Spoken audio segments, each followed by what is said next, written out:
অনেক প্রবাসী ভাইয়েরা আছেন দুপুরবেলা ভাত খায় না, ভাতের টাকাটা রেখে দেয় পরিবারকে পাঠানোর জন্য। অনেক ভাইয়েরা আছেন ভাত না খেয়ে কোন রকম একটা বন একটু পানি দিয়ে পেটটাকে লোড করে আবার কাজের মধ্যে লেগে যায়।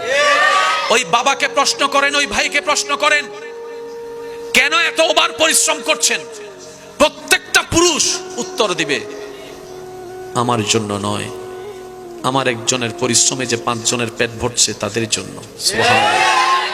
আমার একজনের ত্যাগের কারণে 5 জন যে শান্তিতে ঘুমানোর চেষ্টা আমি তাদের জন্য করছি। আমি একজন রোদে শুকাই বৃষ্টিতে ভিজি এই কারণে যাতে 5 জনের মাথার উপর একটা ছাদ দিতে পারি, শক্ত ছাদ।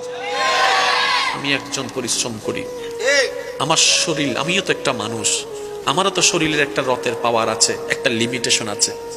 3 বস্তার উপর তো 4 বস্তা আমি আলগাতে পারি না। কিন্তু মহাজন বলেছে যে যত বস্তা নিয়ে যেতে পারবে তার ইনকামও তত বেশি। ওই দিন থেকে আমি 3-এর জায়গায় 4 নেওয়া শুরু করেছি। ওই লোডটা আমার কাঁধে হয়ে, কোমর হয়ে, পায়ে পড়তেছে।